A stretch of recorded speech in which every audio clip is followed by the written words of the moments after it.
يوم الدين إياك نعبد وإياك نستعين صراط المستقيم صراط الذين أنعمت عليهم غير المغضوب عليهم ولا الضالين آمين. Assalamualaikum warahmatullahi wabarakatuh. Bismillah. Innal hamdalillah nahmaduhu wa nasta'inuhu wa nastaghfiruh. Wa na'udzu billahi min shururi anfusina wa sayyiati a'malina. May yahdihillahu fala mudhillalah wa may yudlil fala hadiyalah. Allahumma shalli wa sallim ala sayyidina Muhammadin miftahi babi rahmatillah adada ma fi ilmillah salatan wa salaman daimaini bidawami mulkillah wa ala alihi wa sahbihi wa man walah wa man tabi'a sunnatahu wa qa'tada bihudah ila yaumil qiyamah ma ba'du. Bismillahirrahmanirrahim. Radhiyallahu ankum. Wassabru ala ada'i ma awjaballah wassabru amma harramallah wa alam talakallahu bih wathiqatu birrizqi wattihamun nafsi wa adamur ridha anha. Bismillahirrahmanirrahim. Alhamdulillahirabbil alamin. Kita lanjut ya. Bahwasanya di antara kewajibannya hati yang kemarin kan udah kita bahas tentang sabar. Sabar itu ada 3 macam secara garis besar. Yang pertama, sabar ketika menjalankan ketaatan kepada Allah. Orang kalau mau taat itu butuh sabar, perlu sabar kalau orang yang mau taat.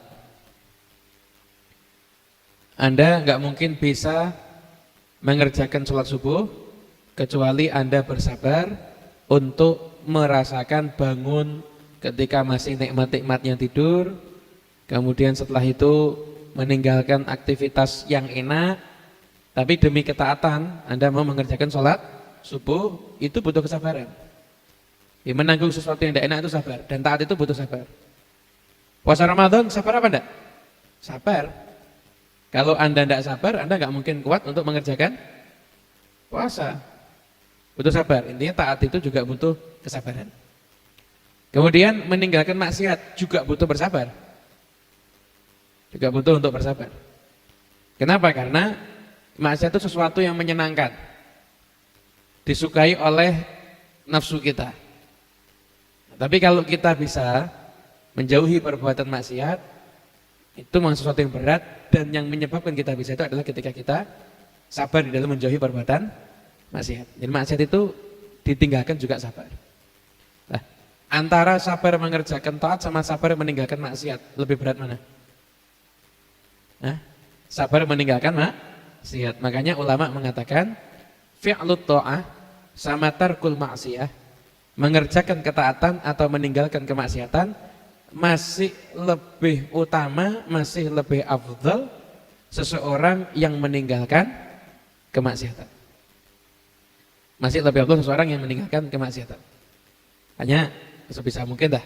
Pokoknya jauhi semua perbuatan maksiat. Biar bisa jadi orang yang selamat dunia sampai akhirat. Jauhi perbuatan maksiat. Gitu. Kemudian sabar yang ketiga adalah sabar ketika menanggung semua yang diberikan daripada ujian-ujian yang gak enak atau ibtila atau imtihan daripada Allah Subhanahu wa taala. Sabar menanggung derita. Itu sabar yang nomor 3. Kemarin sudah kita jelaskan juga. Itu 3 macam daripada sabar. Dari mana juga kita terangkan, ini saya ulangi lagi. Jadi kalau ada orang yang mengatakan sabar itu berat, maka dia harus mengerti bahwasanya tidak sabar itu lebih berat. Kenapa? Beratnya sabar itu masih nanti di akhirnya akan mendapatkan berbagai macam balasan kebaikan untuk orang yang bersabar. Daripada wabasyirus sabirin, kabar gembira, innallaha yuhibbus sabirin, wallahu yuhibbus sabirin, innallaha ma'as sabirin. Allah cinta sama orang yang sabar, Allah bersama orang yang sabar. Itu kan butuh. Beratnya sabar itu memang ya ada, tapi nanti ketika orang sudah mendapatkan balasannya maka nggak berat lagi. Tapi yang lebih berat itu orang nggak sabar. Udah dia kena sesuatu, dia nggak sabar, sesuatunya nggak berubah, dan dia kehilangan yang lebih besar, yaitu apa? Segala macam karunia yang Allah berikan pada orang yang bersabar. Dan sekarang kita ngaji wathiqatu birrizqi. merasa mantap, merasa yakin terhadap jaminan rezeki. Jadi hati ini tidak boleh ragu terhadap jaminan rezeki yang telah Allah berikan kepada hambanya. Rezeki itu semuanya ngasih Allah Subhanahu wa ta'ala. Banyak itu ayatnya. Innallaha huwar razzaqu dzul quwwatil matin. Sesungguhnya Allah adalah zat yang banyak memberi rezeki. Allah itu bukan razik. Razik itu sekali kasih rezeki. Razzaq itu banyak memberi rezeki. Dzul quwwatil matin, punya kekuatan yang sangat kokoh. Wa innallaha lahuwa khairur raziqin. Sesungguhnya Allah adalah sebaik-baik pemberi rezeki. Wa ma min dabbatin fil ardi illa 'ala Allahi rizquha. Enggak ada satupun yang melata di muka bumi ini kecuali rezekinya udah ditanggung oleh Allah Subhanahu wa taala. Kecuali rezekinya udah ditanggung oleh Allah Subhanahu wa taala. Jadi ulama itu pernah menghitung bahwasanya Allah Subhanahu wa taala itu memberikan istilahnya keterangan baik yang tersurat ataupun yang tersirat tentang urusan rezeki itu sampai lebih dari 70 kali, ada yang mengatakan lebih dari 90 kali di Al-Quran. Nah, setan itu usahanya sebenarnya juga, usahanya setan itu adalah ngajarin orang agar takut sama kefakiran. Berarti meragukan jaminan rezeki dari Allah Subhanahu wa ta'ala. Tanya aja. Jadi Allah meyakinkan sekian banyak ayat tentang jaminan rezeki. Tapi setan selalu nakut-nakuti orang agar orang itu takut jangan sampai orang itu miskin. Allah pasti kasih rezeki. Nah kalau memang semua orang kasih rezeki sama Allah, kok ada yang kaya, ada yang miskin. Nah ini nanti Allah tuh ngasih rezeki pasti dicukupi. Pasti dicukupi. Allahu yabsutu rizqa liman yasha'u min ibadihi wa yaqdiru lah. Allah Subhanahu wa ta'ala itu membentangkan rezeki untuk orang yang Allah kehendaki. Ada yang Allah kasih rezeki banyak. Tapi ada orang yang Allah wayak dirullah kasih rezekinya itu bukan sempit ya. Sesuai dengan kadar kebutuhannya aja. Sesuai dengan kadar kebutuhan. Dengan kadar kebutuhannya aja. Dipepet sama Allah itu. Tapi semuanya pasti dikasih rezeki oleh Allah Subhanahu wa ta'ala. Ada nggak kasih rezeki? Pasti kasih rezeki. Pasti diberikan rezeki oleh Allah Subhanahu wa ta'ala. Allah mengatakan banyak ayat itu dalam Al-Quran. Nah, tapi memang setan tugasnya menjadikan orang itu takut jatuh itu kamu besok gak bisa makan, gimana kalau kamu besok begini gimana? Anda insya Allah Anda tidak kerja pun kalau makan bisa dijamin, makan loh ya, makan jalan-jalan ke mall ya enggak, Anda tidak kerja, makan insya Allah bisa, makan insya Allah bisa. Kalau Anda pengen jalan-jalan ke mall, itu yang repot, itu yang repot. Itu dulu ada ulama orang soleh ini, dia mengalami istilahnya satu cobaan urusan ekonomi, benar-benar udah kebutuhannya sangat ngepres, tapi tidak mati kelaparan, cuma kan orang pengen taraf hidup yang meningkat, taraf hidup yang meningkat. Namanya ulama kan kadang-kadang ya lupa juga. Namanya ulama itu bukan maksum, bukan orang yang terbebas daripada perbuatan dosa. Dia mungkin ketika itu udah kondisi kepepet, kemarin bukan kepepet untuk makan ya, kepepet kepingin menaikkan taraf kehidupan. Akhirnya ulama ini dia pergi mau meninggalkan semua aktivitasnya berdakwah ngajar untuk cari duit yang banyak. Banyak rezeki udah. Dan hidup serba ngepas. Harus usaha dah cari rezeki dah ini. Nah, ketika itu dia mau berangkat, baru mau masuk kapal, dia dengerin orang baca Quran. Kebetulan ayat yang dibaca apa? Wa fis sama'i rizqukum wa ma tu'adun. Dan sesungguhnya di langitlah rezeki kalian dan apa-apa yang telah dijanjikan. Jadi rezeki itu ada fis sama. Dia mikir Allah, rezeki fis sama, wa ana atlubu fid dunya. Rezekiku tuh di langit. Ngapain aku carinya ada di dunia? Oh, akhirnya ulama ini kembali ngajar lagi istiqomah, sampai akhirnya jadi orang kaya akhirnya. Jadi orang kaya akhirnya. Ulama ini, Masya Allah. Jadi rezeki itu ada jangan pernah sama urusan rezeki. Jangan pernah urusan rezeki. Rezeki itu udah diatur oleh Allah Subhanahu. Setiap semuanya diri ini pasti akan mendapatkan rezeki. Tapi kemarin rezeki makan untuk makan hidup pasti jamin sama Allah. Rezeki untuk hidup. Nah. Kemudian ada satu hadis ini yang berhubungan juga dengan urusan rezeki. Jadi rezeki sudah jamin sama Allah ya, sepakat. Terus ngapain kerja? Ini nanti akan kita terangkan. Gini. Abdullah bin Mas'ud meriwayatkan bahwasanya Nabi Muhammad SAW bersabda, "Ayyuhan nas, wahai manusia, laisa min syai'in yuqarribukum ilal jannah wa yubaidukum minan nar illa qad amartukum bih." Wahai manusia, ini kata Nabi, semua yang menjadikan kamu dekat dengan surga, menjauhkan kamu daripada neraka, gak ada satupun perkara itu kecuali aku udah perintahkan kamu untuk mengerjakan itu. Walaisa syai' yuqarribukum minan nar wa yubaidukum minal jannah illa qad nahaitukum anhu. Dan gak ada sesuatu yang bisa mendekatkanmu kepada neraka, menjauhkanmu dari surga, kecuali kamu udah saya larang. Jadi urusan akhirat ini udah terangkan semuanya sama Nabi. Anda kalau ada orang sampai gak masuk surga, bener, bukan dianya gak mau. Makanya benar sabda Nabi, kullu ummati yadkhulunal jannah illa man aba. Setiap umatku itu masuk surga kecuali yang tidak mau. Kecuali yang tidak mau. Bukan Allah tidak mau loh. Bukan Nabi yang tidak mau, orangnya tidak mau untuk masuk surga. Kenapa? Dia tidak suka. Senangnya panas-panas mungkin. Mungkin ada yang begitu, Na'udzubillah min. Nah, kalau kita tidak insyaallah ya. Kita kan tidak, kita senang surga semuanya insyaallah. Masuk surga tanpa hisab, kumpul sama Kanjeng Nabi insyaallah. Jadi diterangkan semuanya detail udah sama Nabi Muhammad. Ini menyebabkan surga, ini menyebabkan neraka. Terangkan semuanya sudah sama Rasulullah. Gak ada yang luput, gak ada yang kelewatan. Udah diterangkan semuanya.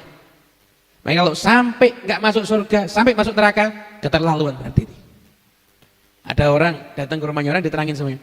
Ini berbahaya, ini begini, yang satu begini. Terangkan semuanya. Lah kok masih kesetrum terus misalkan? Oh ini orang berarti memang senang kesetrum berarti orang ini. Itu terangkan sama Nabi.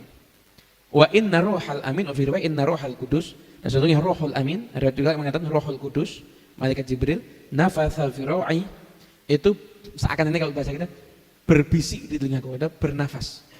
Kayak ngomong tapi pelan. Dan ini bukan ayat Quran ya. Anna nafsan lan tamuta hatta tastakmila rizqaha. Enggak akan orang itu meninggal dunia sampai sempurna udah diberikan semua jatah rezekinya. Allahul ladzi khalaqakum tsumma razaqakum tsumma yumitukum. Allah yang menciptakan kalian. Ini surat Ar-Rum ayat 40. Allah menciptakan kalian, Allah ngasih rezeki dan Allah akan mematikan kalian. Intinya apa? Gak mungkin orang itu mati sebelum jatah rezekinya udah diberikan semuanya sama Allah. Gitu. Ala fattaqullaha wa ajmilu fit talab. Ala fattaqullaha, karena itu takwa sama Allah. Takwalah kamu kepada Allah. Wa ajmilu fit talab, dan perbaguslah caramu mencari rezeki. Ada wa ajmilu fit talab ini ada yang mengatakan caramu cari rezeki itu diperbagus. Perbagus, kalau kerja ya yang serius. Tapi jangan berlebihan. Berlebihan itu gimana? Sampai meninggalkan ibadah. Sampai meninggalkan didik keluarga. Sampai meninggalkan birrul walidain. Sampai meninggalkan cari jangan berlebihan, cari rezeki tapi jangan berlebihan. Wala yahmilannakum istibta'ar rizqi an tatlubu bi ma'asillah.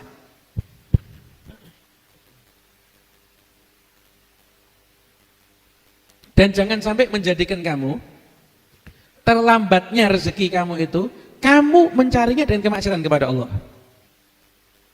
Fa innahu, sesungguhnya la yudraku ma indallah illa bi ta'ati. Enggak mungkin bisa digapai apa yang di sisi Allah, maksudnya kebaikan, kecuali hanya dengan ketaatan kepada Allah Subhanahu wa taala. Nah, dalam hadis ini begini.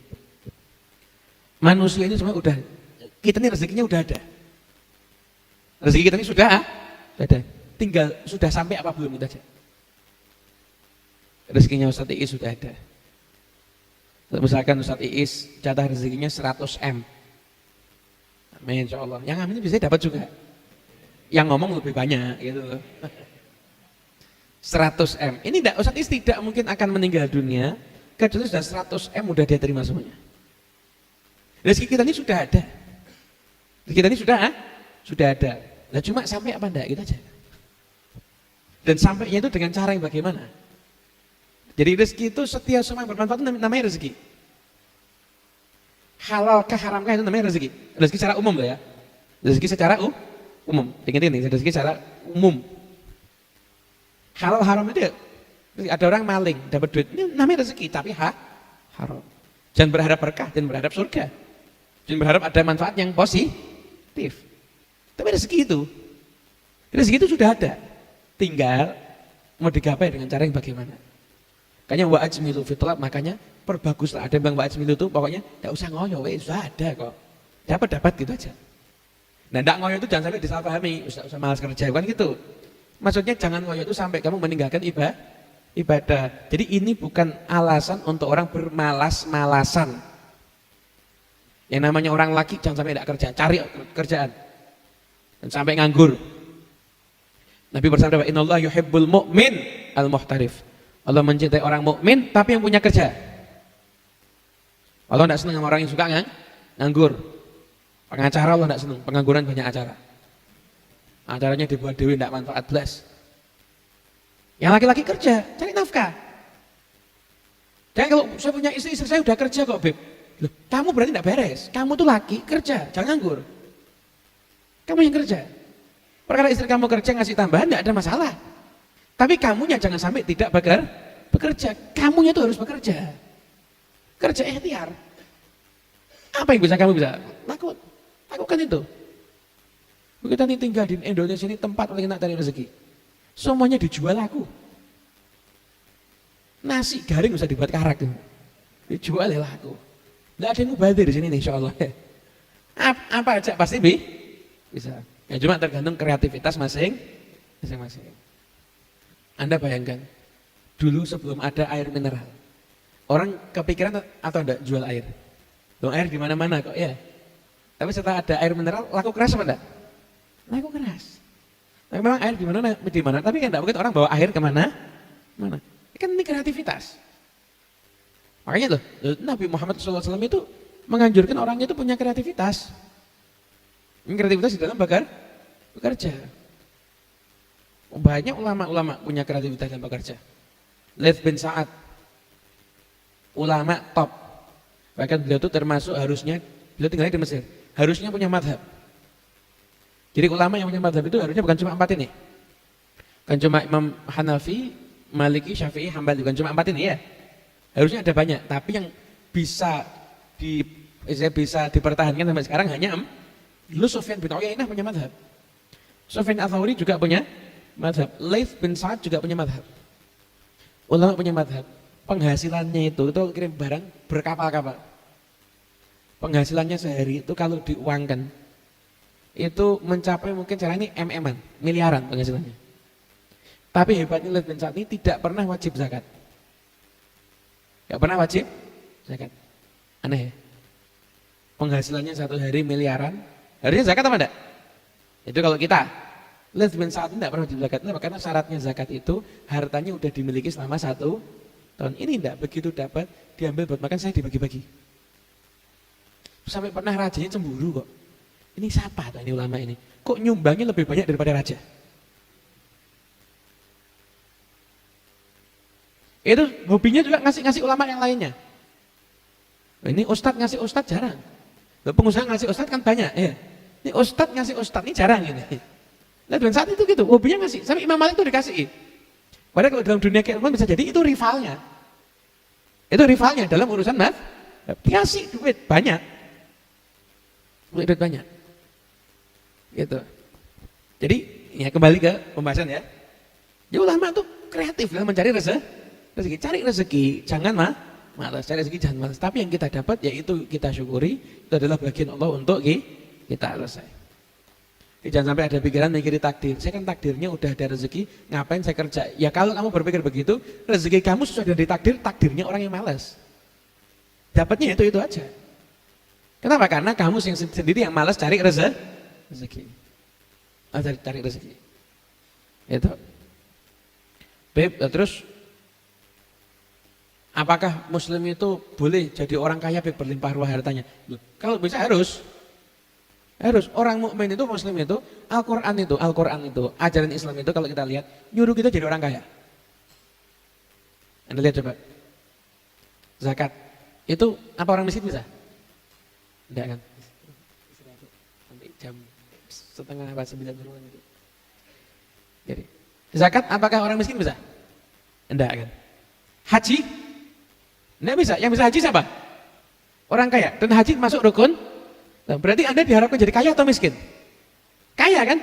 Islam kan berharap Anda jadi orang kaya. Di Al-Quran dengan detail diajarkan bab cara ngitung warisan. Yang bisa ngamalkan ini siapa? Orang kaya. Lu Al-Quran detailnya jadi bab warisan, tidak pernah ngamalkan. Kenapa? Tidak ada yang dibagi. Warisannya utang tok.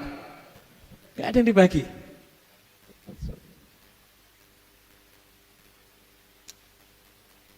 Ngajari agar orang itu jadi orang kaya, suruh jadi orang kaya. Jadi orang kaya. Kenapa? Kalau yang megang kekayaan itu orang yang beriman, itu akan lebih baik dibanding yang megang kekayaan itu orang fasik. Dulu Imam Malik itu kan kaya. Imam Malik kaya aja di Madinah tidak pernah pakai sandal. Kenapa? Karena hormat dengan Nabi Muhammad. Imam Syafi'i dari kecil miskin. Jadi sama kaya-kaya enggak, sama duit banyak enggak begitu senang Imam Syafi'i. Akhirnya ketika Imam Malik mau meninggal dunia, Imam Syafi'i nanya, saya ini ngajinya sama siapa lagi? Udah ada ngajinya sama Muhammad ibn Hanafiyah. Imam Muhammad bin Hasan Asy-Syaibani. Ngajilah dengan Muhammad bin Hasan Asy-Syaibani. Muhammad bin Hasan Asy-Syaibani ini muridnya Imam Abu Hanifah. Sebetulnya kalau kamu tanya siapa yang lebih alim dari aku, sekarang ini tidak ada. Dulu Abu Hanifah sudah meninggal dunia. Tapi muridnya ada, kamu belajar aja dari dia. Nih Imam Malik, Imam Syafi'i sana. Muhammad bin Hasan Asy-Syaibani itu dari saking kayanya, emas itu taruh digeletakkan di ruang tamu. Rumah emas tok, lantakan loh nih mas. Imam Syafi'i lihat kan tidak seneng, kan kelihatan wajah orang tidak seneng kan? Imam Muhammad bin Hasan Asy-Syaibani ya pintar. Kamu tidak seneng lihat duit segini banyak, kenapa? Ya diam dah, ya udah gini aja dah, iya aja. Gimana kalau seandainya uang-uang ini saya kasihkan sama orang fasik? Ya jangan. Berarti kalau gitu lebih bagus yang kaya siapa? Ya udah, kamu aja yang kaya. Iya. Ya, makanya orang soleh itu usahakan kak. Ya, repotnya sekarang ini orang soleh tidak mau kaya, yang kaya tidak mau soleh. Repot ini. Yang orang soleh tidak mau, kayak ya ada tidak mau, ada juga ya yang tidak mampu juga ada. Tapi yang sudah kaya tidak mau soleh. Saya bingung. Lebih berat mana? Menyolehkan orang kaya atau mengayakan orang soleh. Sepodo abote gitu. Gitu ya. Jadi rezeki kita ini udah ada, tinggal mau kita gapai dengan ketaatan, maka rezeki kita ini jadinya rezeki yang halal dan akan dapat berkah. Dan ada rezeki yang digapai dengan kemaksiatan, namanya rezeki yang haram. Bisa dipahami ya? Terus kita kan udah ditakdirkan apa yang kita kerja. Lah kalau kamu nggak usaha, maka ya rezeki itu juga nggak akan sampai dengan cara yang seperti yang Allah inginkan. Nah, dalam artian kurang lebih begini. Wa fis sama'i rizqukum wa ma tu, rezeki kita tuh di langit. Kemudian diturunkan. Anda orang Solo, kadang-kadang rezekinya dititipkan mungkin di Jogja. Ya berangkat atau ke Jogja, nanti dapat. Itu jatah rezeki. Tapi memang ada orang yang Allah dibuat kaya, ada orang yang Allah dibuat hidupnya kecukupan, tidak ada miskin. Ada orang yang Allah dibuat kaya, ada orang yang Allah dibuat kecukupan. Dan semua itu harus diyakini. Anda yang kaya, Anda harus tahu bahwasanya kekayaan ini adalah yang terbaik bagi Anda jika kekayaan ini hasilnya adalah banyak ketaatan kepada Allah. Ketika Anda jadi orang yang kecukupan, maka Anda harus yakin bahwasanya kecukupan itu adalah yang terbaik untuk Anda. Kenapa? Karena kalau Anda kaya, belum tentu Anda jadi orang yang bisa benar-benar taat kepada Allah Subhanahu wa taala. Mungkin kalau Anda kaya justru Anda ingin dengan bertambahnya iman, enggak tambah iman. Banyak semakin dia takut kehilangan. Semakin dia duitnya banyak, semakin dia takut kehilangan. Nah, makanya bertambahnya harta itu harus juga dengan bertambahnya iman Allah. Karena itu bab rezeki, kita yakin rezeki udah diatur sama Allah. Kita cari aja dengan cara yang paling indah, tapi jangan sampai bermaksiat ya. Jadi kita cari rezeki itu, carilah rezeki dengan cara satu yang paling indah, dua dengan cara yang halal, yang ketiga dengan cara taat. Saya sudah sering ngomong tapi saya ulang lagi. Kerja nggak bikin orang kaya, nggak ada satupun ayat atau hadis yang menerangkan kerja buat orang kaya, nggak ada. Rata-rata kekayaan itu sebabnya karena ketaatan. Baca Al-Waqiah kaya, duha, istiqomah insya Allah akan jadi kaya. Sering baca sholawat termasuk. Rajin cari ilmu, banyak beristighfar, itu semuanya bisa menyebabkan orang mendapatkan kekayaan. Jadi kita nggak usah bingung dengan takdirnya gimana, pokoknya cari rezeki dengan cara tadi yang indah, yang kreatif, yang bagus, kemudian yang halal, dan jadikanlah itu semuanya dalam rangka ketaatan kepada Allah Subhanahu wa Ta'ala. Itulah seni di dalam mencari rezeki. Kemudian yang berikutnya, kewajiban hati adalah